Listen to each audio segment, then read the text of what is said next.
据朝中社报道，在朝鲜劳动党总书记金正恩的亲自指导下，朝鲜周四成功进行了火星17型洲际弹道导弹试射。此次试射引发韩国方面的强烈反应。韩国联合参谋本部同日宣布，针对朝方此次试射，韩军当天从陆地、海上和空中发射了导弹。而联合国安理会也决定在当地时间周五召开公开会议，讨论朝鲜试射洲际弹道导弹和核不扩散问题。美国方面则再次挥舞制裁大棒，宣布对朝施加新一轮制裁。朝中社报道称，金正恩周三签署并下达了关于火星17导弹试射的亲笔命令。朝鲜还是有这个延续自己之前一直以来落实战略目标的考虑，就是我们知道朝鲜在劳动党8大上面提出了发展这个国防计划的这个5大主要任务。那么我们看到今年朝鲜搞的是一系列这些试验，包括这个高超音速导弹啊、侦察卫星啊，包括这次的洲际弹道导弹啊，都是这个8大上面提出的主要任务之一。此次朝方宣布成功试射火星17型洲际弹道导弹，但韩国方面却对朝方主张的真实性提出质疑。尽管如此，韩国方面仍然做出强烈回应。就在朝鲜方面发射导弹后约2小时，韩国军方也发射多枚导弹，包括从战机向海面目标发射空对地导弹，以及试射地对地及舰对地导弹。韩军指，试射行动是为了确认韩国军队在面对朝鲜试射导弹时，具备随时展开精准打击的发射地点、指挥设施及支持设施。韩国总统文在寅同天召开国家安全保障会议讨论对策时强调，朝鲜此次射弹不仅对朝鲜半岛地区乃至国际社会构成严重威胁，还明确有违联合国安理会决议。他对此表示强烈谴责，并敦促朝鲜立刻停止加剧局势紧张的行为，尽早回归通过对话和外交的解决之道。文在寅的相关表态也被解读为他谴责朝方在其任期即将结束之际发起高强度挑衅，恐将文在寅政府过往5年推进朝鲜半岛和平的心血毁于一旦。代表保守势力的尹锡悦政府，他之前赢得选举并且即将上台这样的形势之下，那么未来朝鲜半岛南北关系可能会更多的呈现一种对立和对抗的状态。那么尹锡悦的对朝政策可能也主要还是以这个强硬的方向为主，可能也有这个针对韩国这次大选，那么这个保守势力未来上台之后，提前塑造南北关系的一个考虑。朝方宣布成功试射火星17型洲际弹道导弹的同一天，韩国国防部长官徐旭与美国防长奥斯汀进行了通话，双方商定韩美军方继续保持密切磋商，并强调了维持牢固协防态势的重要性。双方同意进一步讨论韩美日安全合作。奥斯汀还重申，美国对韩国的协防承诺坚定不移。与此同时，美国国务院周四表示，将对2家俄罗斯公司和1家朝鲜实体实施制裁，因为他们向朝鲜的导弹计划转让了敏感物品。对此，中国外交部发言人汪文斌在周五的例行记者会上再次强调，任何可能导致局势进一步恶化升级的举动都不可取。中方希望有关各方保持冷静克制，坚持政治解决的大方向，相互释放善意，尽快恢复对话，积极寻求打破僵局的方案。中方将继续为实现半岛无核化和推动政治解决半岛问题发挥建设性作用。中方一贯主张，对话协商是解决朝鲜半岛问题的唯一正确途径。当前形势下，任何可能导致局势进一步恶化升级的举动都是不可取的。延续半岛对话缓和势头，维护半岛和平稳定，推进半岛问题政治解决进程，符合各方共同利益。此次试射是朝鲜时隔4年0.4个月再次以最高配置发射洲际导弹，外界认为这也是朝鲜主动撕毁其2018年4月做出的暂停核试验和洲际弹道导弹试射承诺。该承诺是在朝鲜半岛紧张局势日益缓和之际做出的。当时在金正恩做出有关承诺的6天后，即2018年4月27号，他与文在寅在朝韩边境板门店的和平之家举行会晤。文在寅与金正恩牵手越过边界，是朝鲜战争后朝鲜最高领导人首次踏上韩国土地。此后的1年多时间里，金正恩还与时任美国总统特朗普在新加坡、越南河内以及板门店进行过3次会晤，但成果寥寥。拜登赢得美国总统大选后，获任命为白宫国家安全委员会印太事务协调员的坎贝尔就曾表示，对于朝鲜及其核问题与导弹计划，拜登政府必须迅速决定采取何种立场。尽管正因为乌克兰危机而分歧不断，但联合国安理会仍然计划将于当地时间周五下午3时召开公开会议，讨论朝鲜试射洲际弹道导弹和核不扩散问题。这将是安理会2017年以来首次就朝鲜射弹举行公开会议。朝鲜这一次发射的确是违反了之前的安理会决议，但是呢，在现在的这样背景之下，特别是在俄乌冲突不断升级、大国关系混沌不清的这样一个背景之下，那么这个安理会上这次就朝鲜核导问题究竟还能不能够形成合力、达成一致，我觉得可能还有待观察。相关话题来连线特约评论员刘和平。刘先生您好。您认为朝鲜为什么会在这个时候试射洲际弹道导弹呢？我认为从技术和现实层面来说，朝鲜的确有再度试射洲际弹道导弹的必要，因为朝鲜发展军备的主要目标就是要威慑到美国本土。对于朝鲜来讲，要威慑到美国本土，两样东西缺一不可，一个是小型化可以用于实战的核武器，二是成熟的洲际导弹技术。光有核武器没有洲际导弹打不到美国，光有洲际导弹没有核武器，那样的洲际导弹也只是无牙的老虎。也就是说，朝鲜必须要两条腿走路，而且要一左一右交替迈进。在核武器发展到一定阶段之后，洲际导弹技术就必须要快速跟上。然而事实情况却是，过去这些年以来，朝鲜已经进行过5次相对来说比较成功的核弹试验，但是在发展洲际弹道导弹技术上面，这并不算太成功。而且这种并不太成功的洲际弹道导弹试验，还因为特朗普当上美国总统，美朝启动去核谈判而终止了长达5年左右的时间。而在过去这5年中，美朝去核谈判并不成功，并且已经事实上终止了。在这种情况下，朝鲜寻找有利于自己的战略与战术时机，重新进行洲际弹道导弹试射，也就成为必然的事情了。那么最近一段时间以来，韩国国内刚刚完成新一轮的总统大选，正处于现任总统文在寅即将离任，而新当选总统尹锡悦又尚未就任的这样一种青黄不接的状态。再加上俄乌冲突的突然发生，把整个世界搞了一个鸡飞狗跳。以美国为首的北约一门心思都放在如何对付俄罗斯上面，根本就无暇他顾。朝鲜认为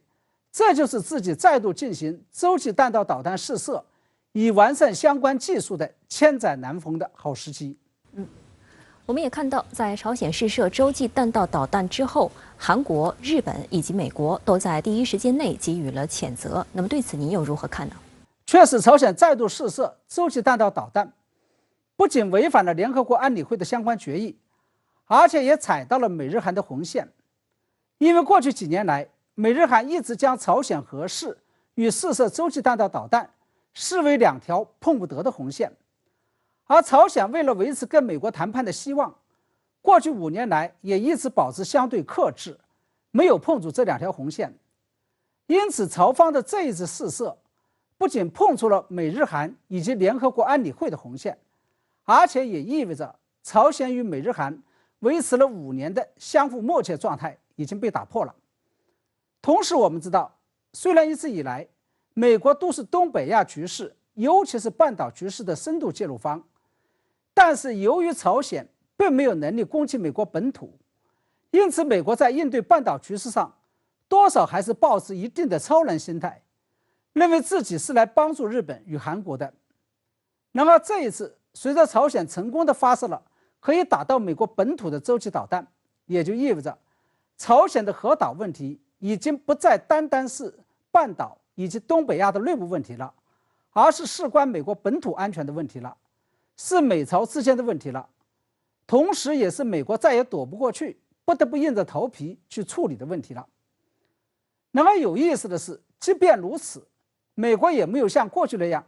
以空前严厉的制裁与密集的军事演习来进行施压，而仅仅是给予了口头上的谴责。尤其耐人寻味的是，美方在谴责的同时，还画蛇添足地加了一句话，说美朝外交谈判的大门并没有关上。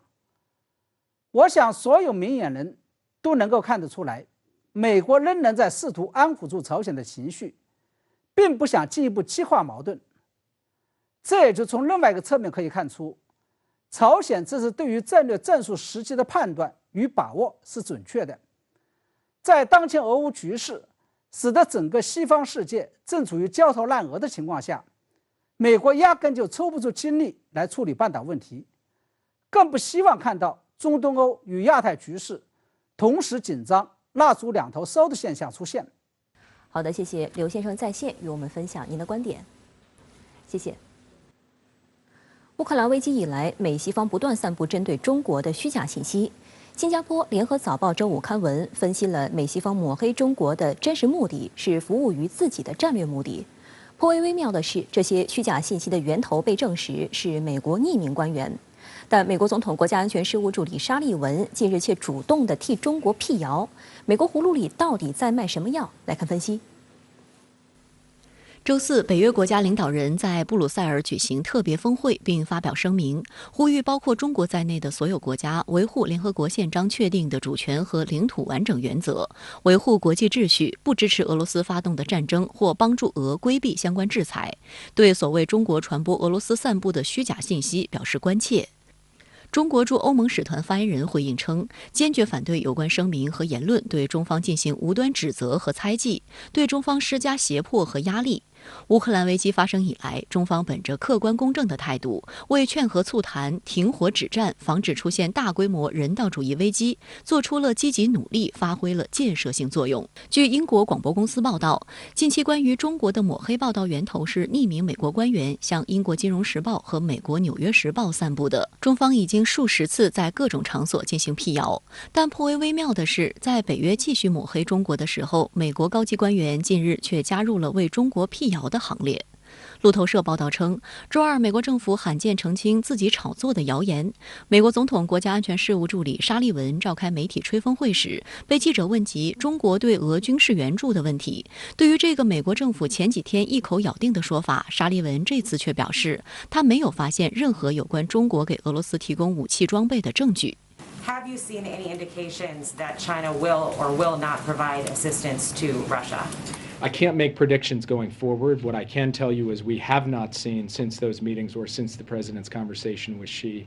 the provision of military equipment by China to Russia. 美国不断的拉中国下水，拉中国进入俄乌危机的这样的一个泥潭当中啊，是想让这个局势更加的复杂化，让中国也进入到这个比较难以解决的俄乌危机当中。事实上，俄方也多次澄清有关中国的虚假信息。上周，俄罗斯总统新闻秘书佩斯科夫强调，有关俄罗斯向中国要求提供军事援助的说法是虚假消息。他说，俄罗斯自己有独立的能力继续这次行动。乌克兰危机以来，美西方大量散布针对中国的虚假信息，形同信息战。周四，国防部新闻局局长、国防部新闻发言人吴谦大校澄清表示，关于所谓中方向俄提供军事援助，以及所谓中方事先知情、默许、纵容等说法，完全是虚假信息，意在推卸责任、抹黑中国。我们要求美方立即停止这种造谣污蔑、无事生非的卑劣行径，深刻反思自身在乌克兰危机发展演变过程中所扮演的不光彩角色，真正为推动乌克兰局势缓和做些实实在在的事。现在这种新型战争、信息战、舆论战是这种另外的一个非常重要的战场之一。美国不断的利用这种诬陷中方的方式使得局势变得复杂化使得这种局势变得难以去调和。那美国通过制造危机激化危机、转嫁危机。上周日，中国驻美大使秦刚接受美国哥伦比亚广播公司面向全民节目主持人玛格丽特·布伦南直播采访，双方唇枪舌战。秦刚表示，中方遵守联合国宪章宗旨和原则，尊重包括乌克兰在内的各国主权和领土完整。另一方面，因看到乌克兰问题有其复杂的历史经纬，当务之急是劝和促谈。Actually, on the second day of Russia's military operation. President Xi Jinping did talk to President Putin. Was that their last asking phone call? President Putin to think about resuming peace talks with Ukraine. And President Putin listened to it, and we have seen 4 rounds of peace talks have happened. Let me continue. China's trusted relations with Russia is not a liability. Actually, it's an asset in the international efforts to solve the crisis in a peaceful way. And China is part of the solution. It's not part of the problem. 秦刚还向美国观众澄清了针对中国的虚假信息。Will you send money and weapons to Russia, though? Well, there's a disinformation about China providing military assistance to Russia. We reject that. You won't do so. Beijing will not. What China is doing is send foods, medicine, sleeping bags, and baby formula,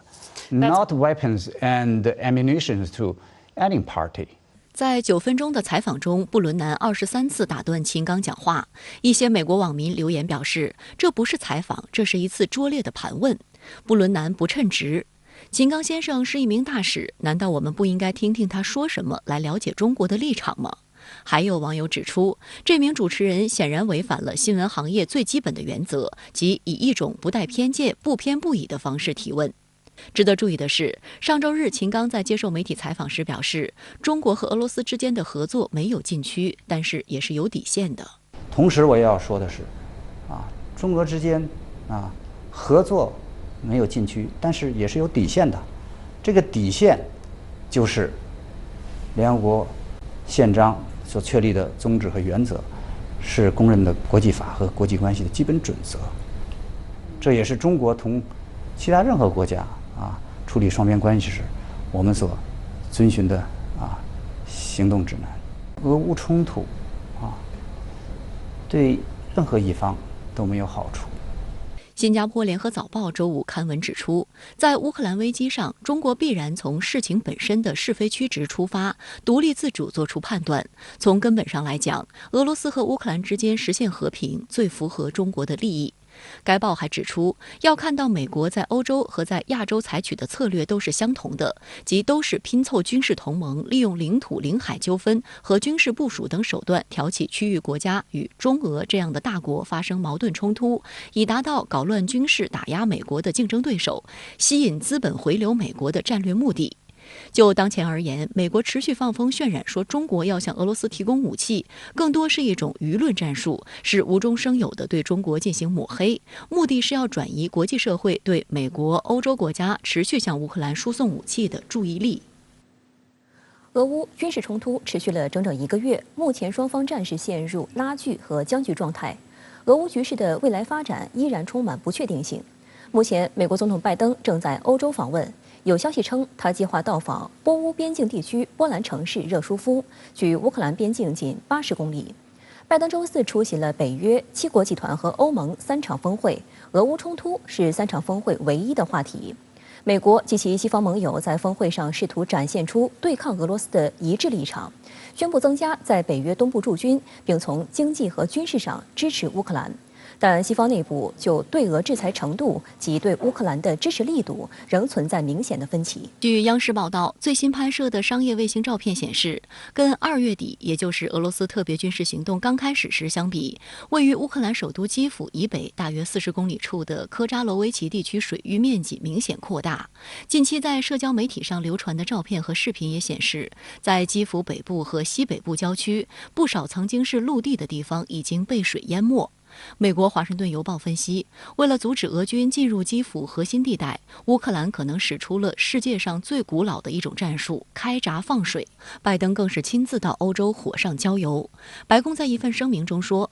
拜登将于周五访问波乌边境地区的波兰城市热舒夫，该市距离乌克兰边境约80公里。拜登将在那里受到波兰总统杜达的欢迎，并会见驻扎在波兰的美军第82空降师士兵。拜登周四出席了在比利时布鲁塞尔召开的北约7国集团和欧盟3场峰会。根据北约特别峰会的会后声明，北约将在保加利亚、匈牙利、罗马尼亚和斯洛伐克增加部署4支作战部队。至此，在从波罗的海到黑海的北约东翼地带，将总共有8支北约作战部队。俄乌冲突爆发后，西方国家已对俄采取了空前的制裁措施。美国白宫周4宣布新一轮对俄制裁，对象包括逾400个俄个人和实体。受制裁的个人包括328名俄国家杜马议员和19名俄商界精英。受制裁的机构包括国家杜马和48家俄国防领域大型国有企业。同时，7国集团和欧盟将继续限制俄央行配置国际储备的能力，把与俄央行相关的黄金交易纳入现行制裁范围。周4的3场峰会并未出台新的联合制裁措施，但均表达了随时准备施加额外制裁的可能。乌克兰总统泽连斯基周4在7国集团峰会上发表视频讲话时，呼吁7国集团对俄罗斯贸易实施全面限制，彻底封锁所有俄罗斯银行，并剥夺俄罗斯在战争中使用全球卫星导航系统的机会。Потрібне повне ембарго на торгівлю з Росією. Потрібно позбавити Росію можливості використовувати GPS на війні. Це дуже важливо, щоб ця система не допомагала російським ракетам і бомбам знищувати мирні міста. 泽连斯基在北约特别峰会上还要求北约提供无限制的军事援助，并要求北约国家将其所有坦克和飞机的1%提供给乌克兰。北约对此没有明确答复。北约也再次拒绝了乌克兰提出的设立禁飞区请求，并重申不会向乌克兰派兵。有分析指出，对于如何支持乌克兰，西方内部存在分歧。德国等一些北约国家正向乌克兰提供反坦克火箭筒、防空导弹和防护头盔等，但没有重型武器。此前，俄罗斯外交部已发出警告，任何国家和个人为乌克兰输送武器，需要为其行为造成的后果负责。如果俄罗斯将此行为视为威胁甚至战争，不但不利于冲突解决，反而可能导致冲突迅速升级。北约和美国他们的这个目的呢，我觉得现在看出来，他们并没有想特别快的使这个战争结束，不断的在加大对乌克兰的军事援助，各个方面的这种信息啊、舆论上的这种支持，那么有可能就导致这个战争，的确最后是一种就是难以收场，而且会或者是会以很惨烈的方式收场。对于俄乌之间的谈判，俄外交部发言人扎哈罗娃表示，乌克兰当局缺乏独立性是俄乌谈判的主要障碍。现在不是乌克兰当局在做决定，一切都是美方通过相关渠道授意，并以乌克兰方面决定的形式呈现出来。这些决定既不能反映现实，也不符合乌克兰人民利益。有舆论指出，美国之前没有及时为俄乌冲突降温，到现在还在煽风点火，意图不轨。 So this is where the idea of this NATO summits and all that, which we all know, it's nothing but to push the chaos. 拜登在12小时内出席3大峰会，努力展示美欧团结，但美欧因制裁造成经济混乱正在不断发酵。俄乌冲突1个月，由美国灯塔研究公司和肖氏研究公司组织的民调显示，拜登的总体支持率降低了9个百分点，由2月底的56%下降到45%，而反对率则由43%上升到54%。民主党和共和党人以及部分无党派人士纷纷表示，拜登政府在俄乌问题上的做法拖累了美国的经济发展。乌克兰危机引发的能源和粮食危机同样令欧洲头疼。欧盟严重依赖俄罗斯能源，西方宣布制裁俄罗斯后，欧盟国家能源价格不断上涨。乌克兰本身还是欧洲粮仓，加之能源价格上涨的带动效应，欧洲食品价格近期也持续上涨。法国经济学家让·皮萨尼费里日前撰文测算了俄乌冲突可能给欧盟造成的经济损失。他指出，为应对能源、粮食等方面的冲击，欧盟今年公共支出出可能增加1750亿欧元，预计约占今年欧盟国家国内生产总值的1.25%。乌克兰危机将塑造欧洲未来数年乃至数十年的政策选择。这次战争实际上是以这个阵地战、军事战争为背景的外交战、经济战、信息战、舆论战。所以在这个经济战这方面呢，对于美国来讲，它还是短期内是受益方。战火爆发在欧洲，那欧洲是欧洲人的欧洲，将来经济制裁我们谈到的，尤其是这个能源制裁，那么其实这个制裁大板子都打在欧洲人的身上，对于他们来讲还是这个将来的这个经济面临的这个压力是非常大的。国际货币基金组织认为，对俄罗斯前所未有的制裁将损害欧洲国家的经贸合作，同时整个世界都会受到乌克兰危机和对俄制裁的负面影响。这些影响将表现为经济增长放缓和通胀加速。相关话题来连线特约评论员张思南。张先生您好。北约峰会宣称将继续增大对乌克兰的军事援助，并在波兰和波罗的海3国已有4个战斗群的基础上，在东翼沿乌克兰南部区域的周边国家再部署4个战斗群。那么您怎么看北约此举呢？主持人好，首先你刚才提到的北约战斗群，它的正式名称是 NATO Enhanced Forward Presence， 也就是北约在前沿更强的存在，简称 EFP。这些所谓的战斗群和冷战时期北约动辄4到6个军规模的集团军战斗群完全是2个概念。他们实际上只是营级单位。已部署的4个战斗群中，规模最大的一支位于拉脱维亚，但总人数也不过1500人左右。其次，刚才报道中提到的这些北约战斗群，虽然规模小，但是多国化程度极高。我大概看了一下，当前在波罗的海3国和波兰的4个战斗群中，集成了来自24个北约成员国的力量，而且还在持续轮换中。某种意义上，这种设计与其说是一种军事威慑，不如说更像是一种政治威慑。它改变了传统上一个北约成员国遭到攻击，其余北约成员国只是基于法理责任而共同参战的模式。现在，任何对战斗群所在国家的攻击都不可避免与数个甚至是10数个北约成员国的士兵发生直接交战，令北大西洋公约第5条由单点触发变为集群触发。简而言之，北约增加部署的战斗群对俄罗斯的军事威胁是有限的，他们的主要意义在于作为一种触发北约进行反击的陷阱，强化北约整体进入战争的决心和效率。那在部署更多战斗群之后，北约会继续做到哪一步？北约的底线又在哪里呢？考虑到俄罗斯自冲突爆发以来不断发出的核威慑，我认为北约不会草率地以武力介入乌克兰。但北约恐怕也不需要通过武力介入来实现自己的利益。我前几天说过，当前需要观察的不是底线，而是北约在乌克兰冲突中的期待。北约所期待的，或许正是当前这种俄乌之间两败俱伤的局面。无论谁进谁退，只要鹬蚌相争，北约作为渔翁都是得利的。渔翁怕什么？怕的就是一团和气。渔翁期待什么？期待的是争斗持续，两边都精疲力尽，打也打不动，逃也逃不掉。北约试图通过有限度的支持，让乌克兰不至于弱到被快速击败，又不至于强到打消俄罗斯继续作战的意志，从而让乌克兰成为俄罗斯身上一处溃烂的伤口，直至流尽最后一滴血。这并非某种难以想象的事情。从越南到阿富汗，再到今天的乌克兰，我们实际上看的是同一套剧本。某种意义上，北约不会在意有多少乌克兰人民流离失所、家破人亡，也不会在意有多少乌克兰城市化为灰烬，因为乌克兰的这种悲惨，就是北约进攻俄罗斯最好也是最廉价的理由。北约如果真正在意的话，其实有着超过1年的时间可以调兵遣将来对俄罗斯进行军事制衡。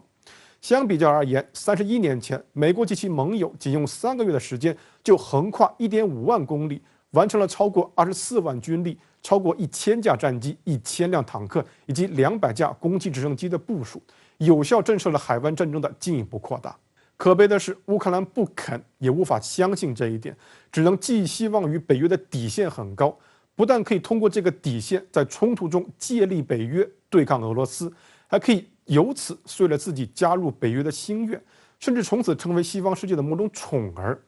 遗憾的是，北约从一开始对乌克兰而言，也许就是没有底线的。北约是为了追逐利益而来，只不过北约的利益不仅是通过削弱俄罗斯而来，同样也可以通过牺牲乌克兰而得来。好的，谢谢张先生在线与我们分享您的观点，谢谢。再来关注东航坠机事故，目前搜寻工作进入到第5天，各方正在加大力量寻找第2部黑匣子。周五下午，311东航飞行事故国家应急处置指挥部在广西梧州举行第5场新闻发布会，介绍搜索救援进展的最新情况。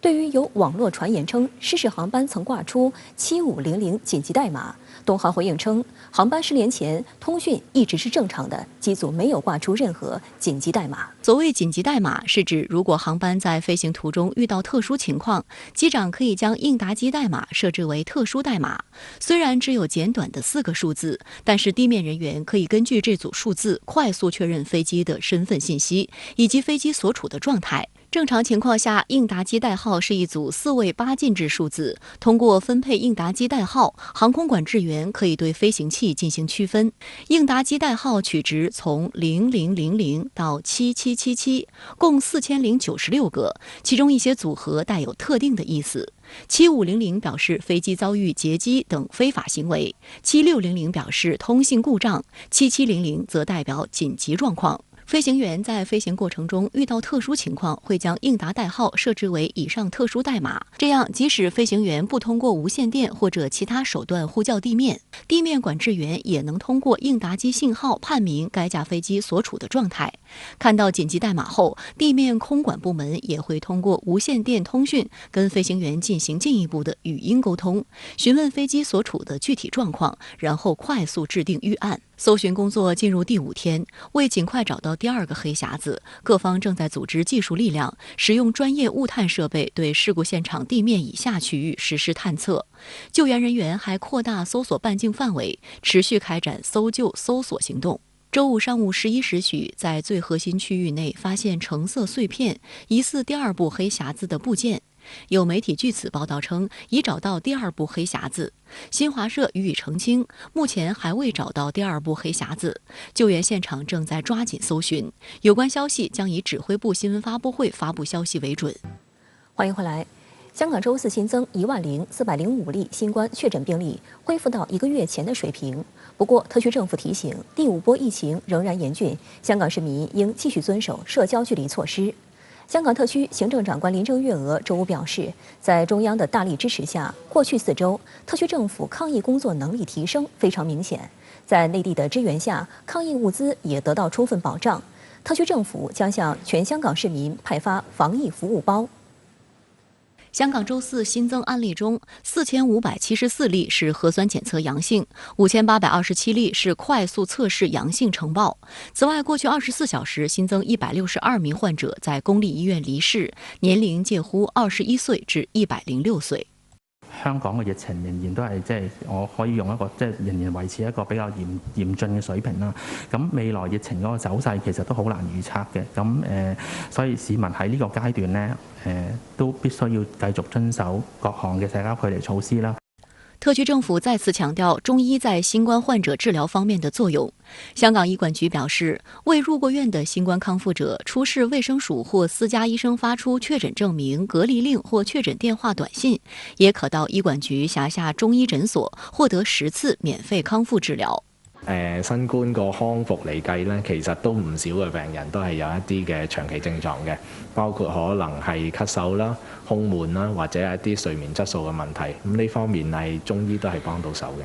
香港新增确诊病例连续6天低于15000例。行政长官林郑月娥周五表示，过去4周特区政府抗疫工作能力提升非常明显。首先，特区政府在中央的大力支援下，核酸检测量稳步提升，目前每天可做30万次检测。其次，快测包供应充足，并已广泛应用，自我申报系统运作畅顺。此外，抗疫医疗物资在中央全力支持下得到保障。特区政府最快下月初开始向全香港市民派发防疫服务包。呢個工作係表示對市民嘅關懷，希望提高防疫意識，亦都係將中央協助我哋採購咗大量嘅醫療嘅物資咧，盡快送到去市民嘅手上。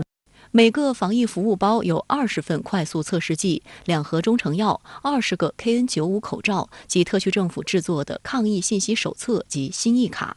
香港特区政府的目标是在7日内透过不同渠道派发完成，并将在全港各区设立多个发放点，让未取得服务包的市民自行领取。随着香港新冠疫情反弹呈下降趋势，特区政府周五宣布，各政府部门将从下周一起逐步恢复公共服务，并期望于4月21号起大致恢复正常公共服务。尽管疫情冲击全球金融市场，但在英国 ZN 集团与中国深圳综合开发研究院周四联合发布的第31期全球金融中心指数报告中，香港总排名维持全球第3位。香港特区政府发言人表示，报告再次肯定了香港作为全球领先金融中心的地位与实力，强调香港将会继续用好国家政策和自身优势，继续担当好内外循环交汇点的桥梁和平台角色，联系国内外市场和投资者，并协助内地企业开拓国际市场。